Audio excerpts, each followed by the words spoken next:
கர்த்தராகிய இயேசுவின் இனிமையுள்ள நாமத்தில் நான் உங்களை வாழ்த்துகிறேன், வரவேற்கிறேன். ராத்திரி வேளையிலும் தேவனுடைய வார்த்தையுமாய் உங்களோடு கூட ஆயிருக்க தேவன் கிருபை செய்திருக்கிறார். அவர் நல்லவர், வல்லவர், வாக்குமாறாத்த தேவன், நம்மை ஆசீர்வதிக்கிறவராய் அவர் நம்மோடு கூட இருக்கிறார். நாம் ஜெபிக்கலாம். தேவனே, பரிசுத்த பிதாவே, இந்த ராத்திரி வேளையிலப்பா உம்மை துதிக்க, உம்முடைய நாமத்தை உயர்த்த நீர் எங்களுக்கு கிருபை செய்ததுக்காக ஸ்தோத்திரம். தேவனே, கூகுள் மீட்டாய் நாங்கள் ஒன்று சேர்ந்து உம்முடைய நாமத்தை தியானிக்கும் போது, உம்முடைய வார்த்தைகளை தியானிக்கும் போது தேவ பிரசன்னம் எங்கள் நடுவில் இறங்கி வருதவைக்காக ஸ்தோத்திரம். நீர் எங்களை ஆசீர்வதிக்கிற தேவன், நீர் எங்களை வழி நடத்துதவர், நல்ல தகப்பனாய் எங்களோடு கூட இருக்கிறவைக்காக ஸ்தோத்திரம். இந்த ராத்திரி வேளையில் ஒவ்வொரு மக்களையும் நீர் பலப்படுத்தி ஆசீர்வதித்து வழி நடத்துதவைக்காக ஸ்தோத்திரம். தேவனே, எங்களை முற்றிலும் தாழ்த்தி ஒப்பு கொடுக்கிறேன் அப்பா. கடந்து வந்திருக்கிற எல்லா குடும்பங்களையும் நீர் ஆசீர்வதித்து பலப்படுத்தி வழி நடத்துதவைக்காக ஸ்தோத்திரம். இந்த மக்கள் ஆசீர்வதிக்கப்பட நன்மைகளை பெற்றுக்கொள்ள, தேசத்தில் நன்மைகளை பெற்றுக்கொண்டு ஆசீர்வாதத்தோடு இருக்க நீர் கிருபை செய்ததுக்காக ஸ்தோத்திரம். எங்களை முற்றிலும் தாழ்த்துகிறேன், அர்ப்பணிக்கிறேன். இயேசுவின் நாமத்தில் ஜெபங்கள் நல்ல பிதாவே, ஆமென், ஆமென். கர்த்தர் நம்மை ஆசீர்வதித்து வழி நடத்துவார். நாம் சில பாடல்களை பாடி தேவனை மகிமைப்படுத்தலாம். தேவன் நம்மோடு கூட இருந்து நம்மை ஆசீர்வதிப்பார்.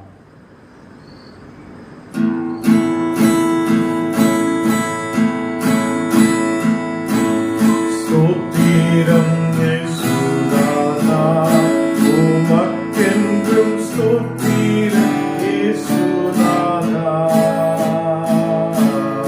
ஸ்தோத்திரம் இயேசுநாதா, உமக்கென்றும் ஸ்தோத்திரம் இயேசுநாதா.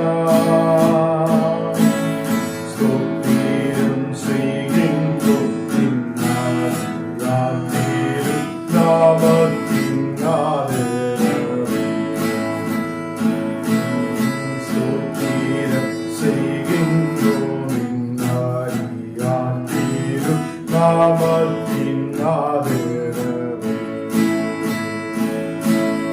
வானாதூதர் சேனைகள் மனோகர கீதங்களா எப்போதும்.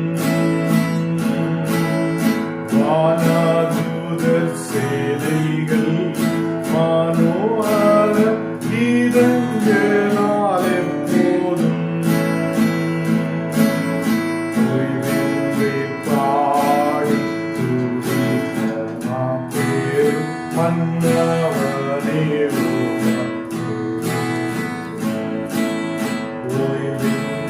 பாடி மன்னவனே இத்தனை மகத்துவம் உள்ளார் பதவி புழுக்களாயிங்க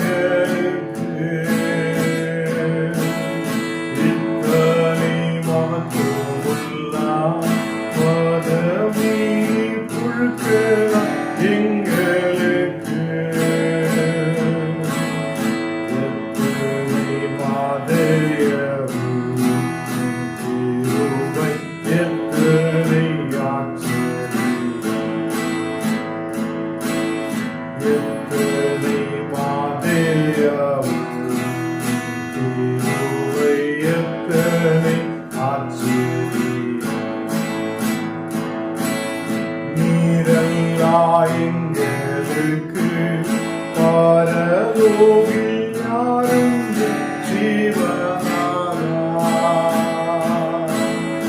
நீரல்லா எங்களுக்கு பரலோகில் யாரும் ஜீவனாரா. நீரே தன்றே கத்தோடு தேற்றவில்லை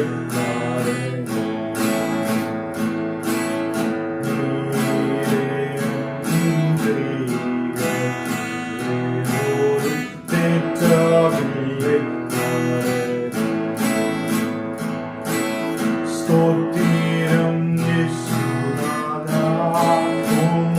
நமக்கென்றும் ஸ்தோத்திரம் இயேசுநாதா. ஸ்தோத்திரம் இயேசுநாதா, உமக்கென்றும் ஸ்தோத்திரம் இயேசுநாதா. ஸ்தோத்திரம் செய்கின்ற உன்னத ராத்திரி நாமத்தின் ஆதரவு. ஸ்தோத்திரம் செய்கின்ற உன்னத ராத்திரி நாமத்தின் ஆதரவு.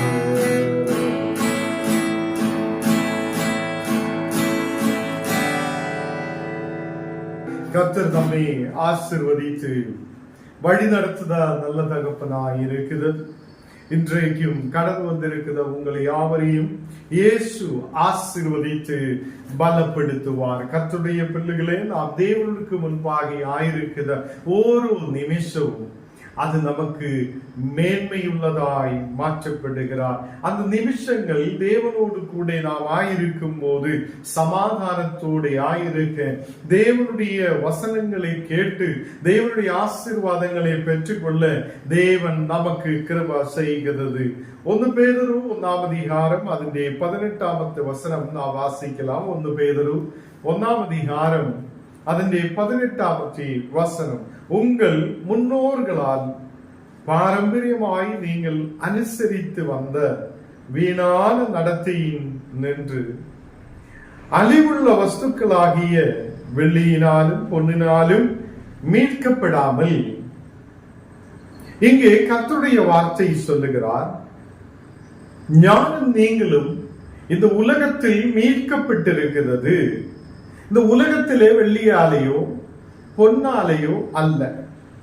ஏதோ பணம் கொடுத்து நமக்கு நம்மளே இயேசு அதை மீட்டு கொண்டு வந்தவர் அல்ல. இன்றைக்கு மனிதர்கள் விசுவாசத்தில் கடந்து வருகிறார். மீட்பு என்ன என்று அவங்களுக்கு தெரியாமல் இருக்குது. அநேக மக்கள், சில பேர் விசுவாசத்துக்குள்ள வந்தது சில காரணங்களால் வந்திருக்கலாம். கர்த்தருடைய பிள்ளைகளே, தேவன் நம்மை அழைக்காமல், தேவன் நம்மை கூப்பிடாமல் நமக்கு தேவனுடைய விசுவாசத்தில் இருக்க முடியாது. அப்ப இங்கே வசனத்தில் சொல்லுகிறது, அழிவுள்ள வஸ்துக்களாகிய வெள்ளியினாலும் பொன்னினாலையும் நம்மை மீட்கப்படாமல் கர்த்தர் நம்மை அவருடைய இரத்தத்தால் மீட்டிருக்கிறார் என்று காணப்படுகிறது. இங்கே 19 வசனத்தில் நாம் வாசிக்கலாம், குற்றமில்லாத மாசற்ற ஆட்டுக்குட்டியாகிய கிறிஸ்துவின் விலையேற பெற்ற இரத்தத்தினாலே மீட்கப்பட்டீர்கள் என்று அறிந்தீர்களே. குற்றமில்லாத மாசற்ற ஆட்டுக்குட்டியாகிய கிறிஸ்துவின் விலையேற பெற்ற இரத்தத்தினாலே ஞானும் நீங்களும் மீட்கப்பட்டிருக்கிறார் என்று நாம் அதை அறியப்படுறோம். கர்த்தருடைய பிள்ளைகளே, குற்றமில்லாதவரான இயேசு கிறிஸ்து, விலையேற பெற்றவராய கிறிஸ்து, அவருடைய இரத்தத்தினால் நமக்கு மீட்பு உண்டு. இந்த உலகத்தில் ஓரோ மக்களும் விடுதலுக்காக, ஒரு ரட்சிப்புக்காக, ஒரு சமாதானத்துக்காக அங்கே இங்கே எல்லாம் அலைகிறது. எங்கே எனக்கு ஒரு விடுதல் கிடைப்பார், எனக்கு எங்கே ஒரு சமாதானத்தை கிடைப்பார், எங்கே எனக்கு ஒரு ரட்சிப்பு கிடைப்பார் என்று சொல்லி அலைஞ்சு திரிந்து நடக்கிறது நமக்கு பார்க்க முடியும். இந்த உலகத்தில் ரட்சிக்கப்படுவதற்காக ஒரே ஒரு நாமம் தான் நமக்கு இருக்கிறது, அதுதான் இயேசு கிறிஸ்துவின் நாமம். அதில் நாம் விசுவசிக்கும் போது நாம் ஏன் ரட்சிக்கப்படுகிறார்? ஏனென்றால் இயேசு பாவம் இல்லாதவராயிருந்திருக்கிறார்.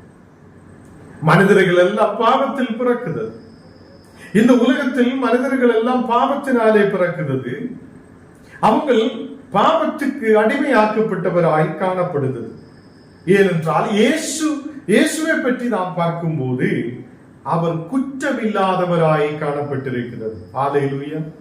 இந்த ராத்திரி வேளையில் நீங்க கேட்டுக்கொண்டிருக்கும் போதே விசுவாசத்தோடு இந்த வசனங்களை ஏற்றெடுக்கட்டும், விசுவாசத்தோடு இந்த வசனங்களை கேட்கட்டும். குற்றமில்லாத மாசற்ற ஆட்டுக்குட்டியாகிய இயேசு கிறிஸ்துவின் விலையேற பெற்ற இரத்தம், அந்த இரத்தத்தினாலே நான் மீட்கப்பட்டிருக்கிறார் என்று நாம் அறிக்கையிடட்டும். அல்லேலூயா. இந்த ராத்திரி வேளையில் கர்த்தர் நம்மோடு கூட பேசுகிறார். குற்றமில்லாததான இரத்தத்தினாலே இயேசு நம்மை மீட்டிருக்கிறார். அவர் நம்மை விடுவித்திருக்கிறார். அவர் நம்மை ஆசீர்வதித்திருக்கிறார். இந்த உலகத்தில் பிறக்கப்பட்டதில் ஒரே ஒரு மனிதர் தான் பரிசுத்த ஆவியால் பிறக்கப்பட்டவர். அவர் இந்த உலகத்தில் பரிசுத்தராய் கடந்து வந்தவர். அந்த இயேசுவை நாம் எதுக்கு நம்புகிறார்? ஏனென்றால் அவர் பாவம் அறியாதவராய் இருந்திருக்கிறார். அவர் எனக்காக உங்களுக்காக ஒரு ஆட்டுக்குட்டியை போல அடிக்கப்படுவதற்காக பலி செலுத்துவதற்காக வைத்திருக்கிற ஒரு ஆட்டுக்குட்டியை போல அவர் இந்த உலகத்தில் கடந்து வந்திருக்கிறார். கர்த்தருடைய பிள்ளைகளே, உலக தோற்றத்துக்கு முன்பாக குறிக்கப்பட்டிருக்கிற ஒரு விஷயம்தான் இயேசு இந்த உலகத்தில் கடந்து வர வேண்டும் என்று. தேவன் என்ன திட்டம் வைத்திருக்கிறதோ அது அவர் உலகத்திலே சகல மனிதர்களையும் நேசித்து சகல மனிதர்களின் ரட்சிப்புக்குள்ள கடந்து வருவதற்காக ஒரு திட்டத்தை வைத்திருந்திருக்கிறது. என் ஒரே ஒரு குமாரனை இந்த உலகத்திலேயே அனுப்ப வேண்டும். அவர் இந்த உலகத்தில் கடந்து வந்தது குற்றமில்லாத மாசற்ற ஆட்டுக்குட்டியாகிய கிறிஸ்து. அல்லேலூயா. அவருடைய இரத்தம் விலையேற பெற்ற இரத்தமாய் இருந்திருக்கிறது. அந்த விலையேற பெற்ற இரத்தத்தினாலே ஞானம் நீங்களும் மீட்கப்பட்டிருக்கிறது. அல்லேலூயா. நாம் எதுக்காக இயேசுவை தேடணும்? நாம் எதுக்காக இயேசுவை ஆராதிக்கணும்? நாம் எதுக்காக அவரை துதிக்கணும் என்று அநேகர் நம்மோடு கேள்வி கேட்கும் போது குற்றமில்லாத மாசற்ற ஆட்டுக்குட்டியாகிய கிறிஸ்துவின் விலையேற பெற்ற இரத்தத்தினாலே நான் விடுவிக்கப்பட்டிருக்கிறார் அல்லேலூயா என்று சொல்ல ஒரு மனது விசுவாசம் நமக்கு இருக்கு. அல்லேலூயா. அவர் எனக்காக இரத்தம் சிந்தின தேவன். அவர் எனக்காக இரத்தம் சிந்தின தேவன். அவர் என்னை வீண்டெடுத்தவர், மீட்புக்குள்ளே கொண்டு வந்தவர் என்று நாம் நம்பிக்கை வைக்கிறோம். கர்த்தருடைய பிள்ளைகளை 20ஆம் வசனம் வாசிக்கும் போது 1 பேதுரு 1ஆம் அதிகாரம் அதிന്റെ 20ஆம் வசனம் வாசிக்கும் போது அவர் உலக தோற்றத்துக்கு முன்னே குறிக்கப்பட்டவராய் இருந்து தமது மூலமாய் தேவன் மேல் விசுவாசமாய் இருக்கிற உங்களுக்காக இந்த கடைசி காலங்களில் வெளிப்பட்டார். கர்த்தருடைய பிள்ளைகளே, உலக தோற்றத்துக்கு முன்னவே குறிக்கப்பட்டவராய் இருந்து தமது மூலமாய் தேவன் மேல் விசுவாசமாய் இருக்கிற உங்களுக்காக இந்த கடைசி காலங்களில் வெளிப்பட்டிருக்கிறார். இயேசு நமக்காக இந்த நாடுகளில் வெளிப்பட்டிருக்கிறது. இன்றைக்கும் உன்னுடைய குடும்பத்துக்குள்ளே அற்புதத்தை செய்ய இயேசுவினால் முடியும். அல்லேலூயா. எத்தனை பேர் நம்பிக்கை வைக்கிறார்? எத்தனை பேர் விசுவசிக்கிறார்? சில பேர் இயேசுவை நம்புகிறார், ஆலயத்துக்கு போகிறார், ஜெபிக்கிறார், எல்லாமே செய்ததால் கூட சில நேரத்தில் நம்முடைய நம்பிக்கை விழுந்து போகுது. ஐயோ, இவ்வளவு ஜெபிச்சிட்டு என்ன பிரயோஜனம் என்று கேட்கிற அநேக மக்கள். கர்த்தருடைய பிள்ளைகளே, அவர் நம்மை ஆசீர்வதிக்க உண்மையுள்ள தேவன். சில பேர் மந்திரத்துக்கு போகிறார், சில பேர் அங்கே இங்கே எல்லாம் அலைகிறார். கர்த்தருடைய பிள்ளைகளே, தேவன் இந்த உலகத்தை படைத்தவன். இந்த உலகத்தை படைத்தவனாய தேவனுக்கு என்ன பலம் இல்லையா? அவருக்கு காது இல்லையா? அவர் நம்மை பார்க்க முடியாதா? நம்முடைய ஜெபத்தை கேட்க அவர் உண்மையுள்ளவராய் இருக்கிறது. நாம் வேற எங்கேயும் அந்த மலையில் இங்க மலையில வந்து ஓட வேண்டாம். தேவன் நம்மோடு கூட இருக்கிறது. இந்த கடைசி காலங்களிலும் தேவன் நமக்காக வெளிப்பட்டிருக்கிறது என்று நம்பிக்கை வைக்கட்டும். அல்லேலூயா. இந்த உலகம் அழிவிலேக்கு கடந்து செல்லுகிறது. அநேக மக்கள் இந்த உலகத்தில் ஆயிருக்கிற மக்கள் வேவலோட இருக்கிறார், வேவலாதியோடு இருக்கிறார். என்ன நடக்கும், என்ன நடக்கும், இனி நாளைக்கு என்ன ஆகும்? இப்ப சூடு ஜாஸ்தி ஆகிக் கொண்டிருக்கிறது. மக்களுக்கு தாங்க முடியாத அளவில் சூடு ஜாஸ்தி ஆகிறது. இனி என்ன நடக்கும் நம்ம உலகத்தில் என்று சொல்லி அநேகர் முன்னாடி போகிறார். இருக்கிற மரங்களை எல்லாம் வெட்டுகிறார். இருக்கிற மரங்களை எல்லாம் வெட்டி வெட்டி வெட்டி நம்ம என்ன செய்கிறார்? ஏசி வச்சு விட்டு குளிர் கொண்டு வீட்டுக்குள்ளே இருக்கிறார். ரோடுக்கு போகும்போது நல்ல வேர்வை கொட்டி கொண்டே இருக்கும். ஏனென்றால் மரங்களை எல்லாம் வெட்டி அப்படியே கலந்தது இருக்கிறது. வெட்டி அப்படியே வெட்டி வெட்டி நாசமாக்குது. நம்முடைய பிள்ளைகளுக்கு நாம் சொல்லி கொடுக்கிறது இல்லை, ஓரோ மரங்கள் வைங்க, அது நம்முடைய வருத நாட்களில் நல்லா இருக்கும் என்று சொல்லுது இல்லை. எல்லா பிள்ளைகளுக்கும் படிங்க படிங்க, நாளைக்கு டாக்டர் ஆகணும், இன்ஜினியர் ஆகணும்னு சொல்லி கொடுக்கிறார். மரம் வைக்கிறதுக்கு ஆள் இல்லை. தேவன் கொடுத்த இந்த உலகத்தையே பாதுகாக்கிறதுக்காக ஆள் இல்லை. நாம் எல்லாம் எங்கேயோ ஓடிக்கொண்டிருக்கிறது. உலகம் ஓடுறதுக்கு பின்னாலே நாம் கடந்து சென்று கொண்டிருக்கிறது. தேவ பிள்ளைகளே, தேவன் மேல் விசுவாசமாய் இருக்கிறார். எனக்கு உங்களுக்கும் கடைசி காலங்களில் தேவன் நமக்காக வெளிப்பட்டிருக்கிறது. எபேசியர் 2 அதிகாரம் அதில் 8வது வசனம் வாசிக்கும் போது, எபேசியர் 2 அதிகாரம் அதில் 8வது வசனம், கிருபையினாலே விசுவாசத்தை கொண்டு ரட்சிக்கப்பட்டீர்கள். இது உங்களாலே உண்டானது அல்ல, இது தேவனுடைய ஈவு. கர்த்தருடைய பிள்ளைகளே, கிருபையினாலே ஞானும் நீங்களும் ரட்சிக்கப்பட்டிருக்கிறார். கிருபையினாலே ஞானும் நீங்களும் ரட்சிக்கப்பட்டிருக்கிறது. இது என்னாலேயோ உங்களாலேயோ வந்தது அல்ல, இது தேவனுடைய ஈவாய் இருக்கிறது. ரட்சிப்பு கர்த்தரால் நமக்கு கிடைத்திருக்கிறது. ரட்சிப்பு எனக்கு உங்களுக்கும் கர்த்தரால் கிடைக்கப்பட்டிருக்கிறது. அப்போ இங்கே வசனம் சொல்லுகிறது, கிருபையினாலே விசுவாசத்தை கொண்டு நாம் ரட்சிக்கப்பட்டிருக்கிறார். அப்போ நமக்கு ஒரு விசுவாசம் இருக்கணும். தேவ கிருபையினாலே நாம் விசுவாசத்தை கொண்டு ரட்சிக்கப்பட்டவராய் காணப்படுகிறார். இது என்னாலே உங்களாலே உருவானது அல்ல, தேவனால் கிடைத்த ஒரு ரட்சிப்பு. இந்த உலகம் நாசத்திலேக்கு கடந்து சென்ற போது, பாவத்துக்கு அடிமையாய் தேவனிலிருந்து தூரமாய் கடந்து சென்ற போது, அவருடைய ஒரே ஒரு குமாரனை இந்த உலகத்திலேக்கு அனுப்பி இருக்கிறது. அந்த குமாரனுடைய விலையேற பெற்ற இரத்தத்தாலே ஞானும் நீங்களும் ரட்சிக்கப்பட்டிருக்கிறார். ஞானும் நீங்களும் அந்த அழிவில் இருந்து மீட்டு கொண்டவராய் காணப்படுகிறார். கர்த்தருடைய பிள்ளைகளே, ஞான் இப்போ விசுவாசத்தில் இருக்கிறது என்னுடைய ஏதோ பெருமையாலே அல்ல. நீங்க கர்த்தருடைய விசுவாசத்தில் இருக்கிறது ஏதோ பெருமையாலே அல்ல, நம்முடைய ஏதோ படிப்பினாலே அல்ல. நமக்கு கிடைத்த ஒரு கிருபை, தேவ கிருபையினால், தேவனுடைய ஈவினால் நாம் இன்னைக்கு ரட்சிக்கப்பட்டிருக்கிறது. 9வது வசனம் வாசிக்கும் போது, ஒருவரும் பெருமை பாராட்டாதபடிக்கு இது கிருபை, இது கிரியைகளால் உண்டானது அல்ல. கர்த்தருடைய பிள்ளைகளே, ஒருவரும் பெருமை பாராட்டாதபடிக்கு நம்முடைய கிரியைகளாலே இது உண்டானது அல்ல.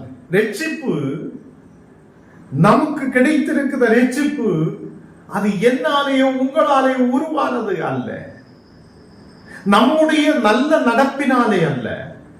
நம்ம இன்னைக்கு சொல்லும், நான் கர்த்தரை ஏற்றுக்கொண்டிருக்கிறார், இன்னைக்கு நல்லபடி நடக்கிறார், நல்லபடி முன்னாடி போக கிருபை செய்திருக்கிறார் என்றெல்லாம் சொல்லும்.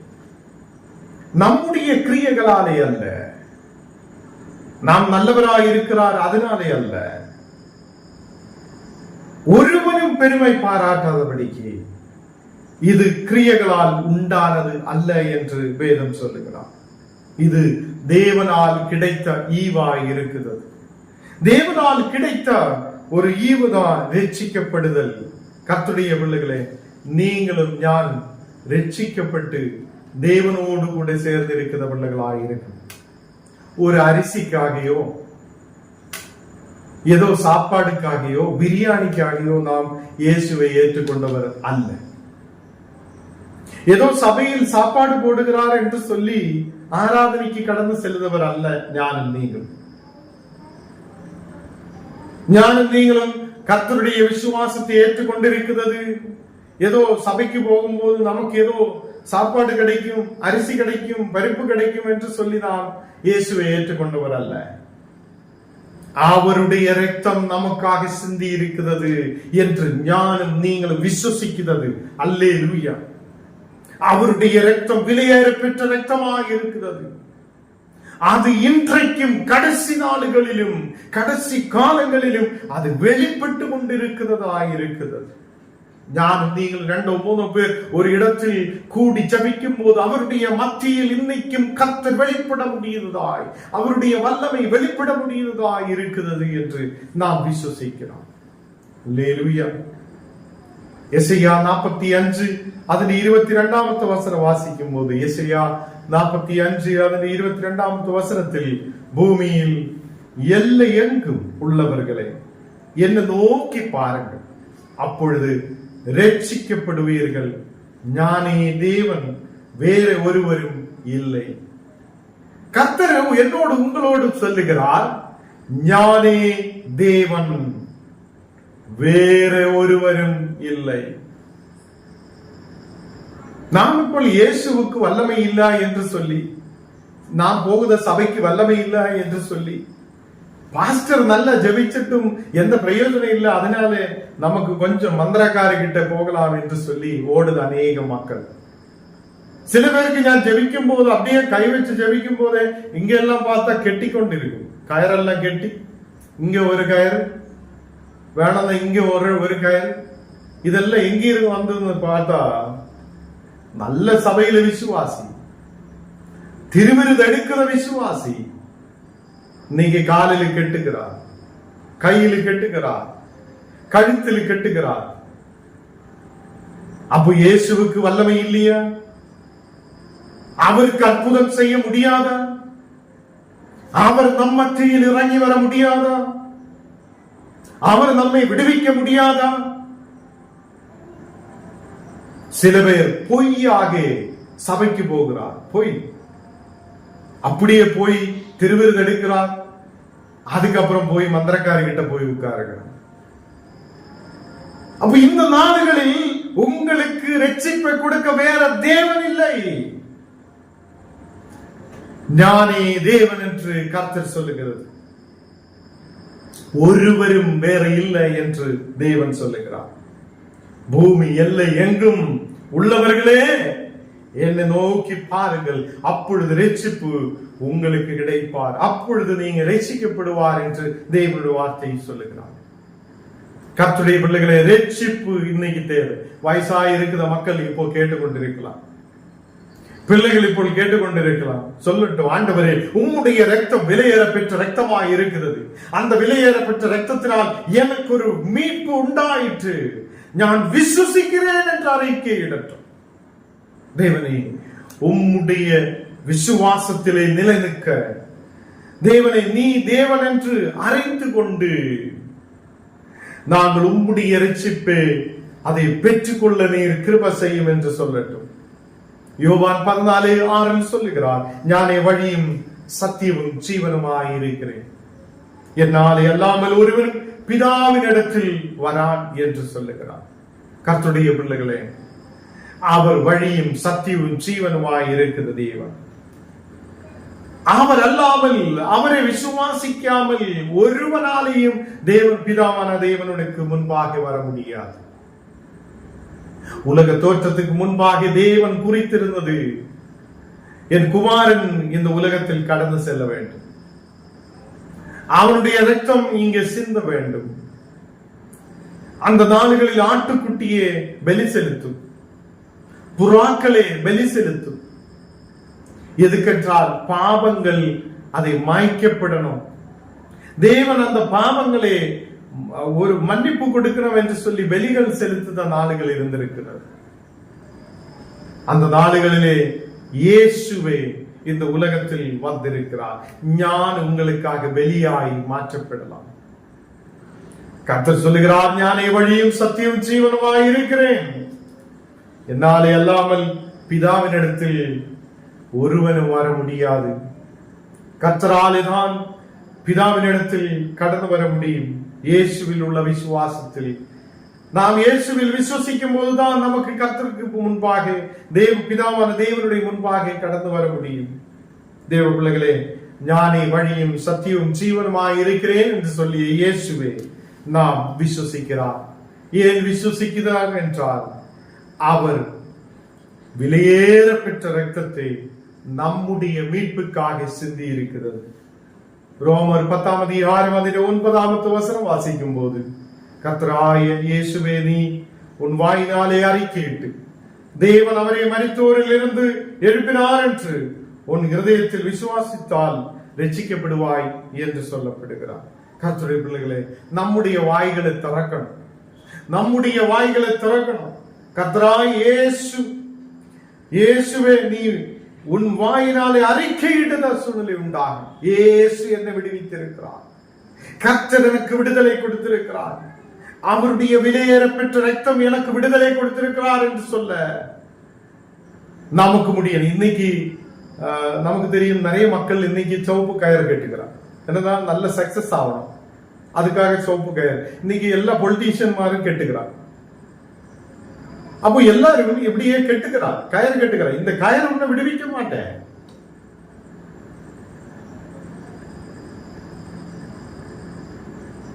நீ எங்க வேணாலும் கெட்டு, இல்லன்னா கெட்டி தூங்கி அப்படியே மேலையும் கட்டி அப்படியே விட்டா கூட நீ ரட்சிக்கப்பட மாட்ட. இயேசு ஒருவர் தான் உனக்கு ரட்சிப்பை கொடுக்க முடியாதவர் என்று நம்பட்டும். அல்லேலூயா. கர்த்தராகிய இயேசுவே, நீ உன் வாயினாலே அறிக்கையிடுத மக்களாய் காணப்பட. கர்த்தருடைய பிள்ளைகளே, மரித்தோரிலிருந்து முதல் பிறந்தவர் இயேசு கிறிஸ்து. மரித்தோரிலிருந்து முதல் பிறந்தவராய் இருக்கிறவர் இயேசு கிறிஸ்து. பூமியின் ராஜாக்களுக்கு அதிபதியாகி இருக்கிறார் இயேசு கிறிஸ்து. இந்த நாடுகளில் அந்த இயேசு கிறிஸ்துவினால் நமக்கு ரட்சிப்பு உண்டாகுது. இங்கே கர்த்தருடைய வசனம் நாம் பார்க்கும் போது, வெளிப்படுத்தல் விசேஷம் 1:6 வாசிக்கும் போது, நம்மிடத்தில் அன்பு கூர்ந்து தமது இரத்தத்தினாலே நம்முடைய பாவங்களை கழுகி தம்முடைய பிதாவான தேவனுக்கு முன்பாக நம்மை ராஜாக்கள் ஆசாரியர்களும் ஆக்கினார். அவருக்கு மகிமையும் வல்லமையும் என்றென்றைக்கும் உண்டாயிருப்பதாக. ஆமென். கர்த்தருடைய பிள்ளைகளே, நம்மிடத்தில் அன்பு கூர்ந்து தமது இரத்தத்தினாலே நம்முடைய பாவங்களை கழுகி, நம்முடைய பாவங்களை கழுகி களைந்த ஒரு இரத்தம், அது விலையேற பெற்ற இரத்தமாக இருக்கிறது. அதுதான் இயேசு கிறிஸ்துவின் இரத்தம். அவர் நம்முடைய பாவங்களை கழுகி பிதாவான தேவனுக்கு முன்பாக நம்மை ராஜாக்களும் ஆசாரியர்களுமாய் மாற்றி இருக்கிறது. இன்றைக்கு நீங்களும் யாரும் ராஜாக்களும் ஆசாரியர்களுமாய் மாற்றப்பட்டிருக்கிறது. அவருக்கு சகல வல்லமையும் மகிமையும் என்றைக்கு இருப்பதாக என்று இங்கு வசனத்தில் பார்க்க முடிகிறது. கடைசியாக நாம் வசனத்தை பார்க்க விரும்புகிறார். மார்க்கு எழுதின சுவிசேஷம் 8:36 வாசிக்கும் போது, மனுஷன் உலகம் முழுவதையும் ஆதாயப்படுத்திக் கொண்டார், தன் ஜீவனை நஷ்டப்படுத்தினால் அவனுக்கு லாபம் என்ன? இந்த ராத்திரி வேளையில் எல்லாரும் இந்த வசனத்தை கேட்கட்டும். இந்த உலகத்தை முழுவதும் நீ நேடினால், நீ எதெல்லாம் நேடினால், இந்த உலகத்தில் எதெல்லாம் சம்பாதித்து வைத்தாலும், நாம் இந்த உலகத்தில் எவ்வளவு கஷ்டப்பட்டாலும், நீ எதெல்லாம் ஆதாயப்படுத்திக் கொண்டாலும், தன் ஜீவனை நஷ்டப்படுத்தினால் அவனுக்கு லாபம் என்ன? நாம் நம்முடைய ஜீவனை நஷ்டப்படுத்தக்கூடாது. நாம் நம்முடைய ஜீவனை நஷ்டப்படுத்தக்கூடாது. நாம் இயேசுவில் விசுவாசத்தோடு காணப்படட்டும். யாரெல்லாம் இன்னைக்கு ராத்திரி வேளை கர்த்தருக்கு ஒப்புக் கொடுக்க விரும்புதோ, ஆண்டவரே, என்னையும் உன்னுடைய கரத்தில் ஒப்புக் கொடுக்கிறேன் அப்பா, இன்னையிலிருந்து நான் உன்னை நம்புகிறேன், இன்னையிலிருந்து நான் உண்மை ஆராதிப்பேன், உண்மையோடு உண்மை தொழுதுவேன் என்று சொல்லட்டும். யூடியூபிலூட இன்னைக்கு என்னை பார்க்கிற கர்த்தருடைய பிள்ளைகளை எல்லாரும் சொல்லட்டும், தேவன் நம்மை ஆசீர்வதிக்கிறவராயிருக்கிறது. நம்முடைய ஜீவனை நஷ்டப்படுத்துவதற்காக அல்ல, நமக்காக ஜீவனை கொடுத்தவனான இயேசுவை நாம் அறிந்து கொள்ளட்டும். மனுஷன் தன் ஜீவனுக்கு ஈடாக என்னதை கொடுப்பான்? மனுஷன் தன் ஜீவனுக்கு ஈடாக என்னதை கொடுப்பான்? இயேசு நமக்காக ஜீவனை கொடுத்திருக்கிறார். ஞானம் நீங்களும் கர்த்தருக்காக என்ன கொடுக்க விரும்புகிறார்? நம்முடைய ஜீவனை நஷ்டமாக்கியால் நமக்கு எந்த லாபமும் இல்லை. இந்த ராத்திரி வேளையில் எல்லாவரும் கர்த்தருக்கு முன்பாக ஒப்புக் கொடுக்கிறேன். தேவனே, நான் என்னையே ஒப்புக் கொடுக்கிறேன், தேவனே என்னையே ஒப்புக் கொடுக்கிறேன் என்று சொல்லட்டும். ஆண்டவரே, இன்றைக்கு என் வாய்கள் துறந்து நான் அறிக்கை இடுகிறேன், நீர்தான் என் இரட்சகர், நீர் எனக்காக இரத்தம் சிந்தி இருக்கிறது, நீர் என்னை விடுவித்திருக்கிறது. எல்லாவரும் கண்ணுகளை மூடி ஜெபிக்கலாம். தேவனே, பரிசுத்த பிதாவே, இந்த ராத்திரி வேளையில் அப்பா உம்முடைய வார்த்தைகளை நாங்கள் தியானிக்க, இரட்சிப்பு உன்னுடைய இடத்திலிருந்து தான் வருகிறது என்றும், விலையேற பெற்ற இரத்தம், உண்மையுள்ளவனான தேவன், நீர் எங்களுக்காக அந்த இரத்தத்தை சிந்தி எங்களை கழுகி சுத்தம் பண்ணி இருக்கிறவர் என்று நாங்கள் அறிக்கையிடுதவராய் இருக்கிற வாசி. ராத்திரி வேளையில் ஒவ்வொரு மக்களையும் கழுகி சுத்தமாக்கும் விடுதல் உள்ள மக்களாய் இருக்கட்டும், பரிசுத்தத்தோடு இருக்கிற வாசி.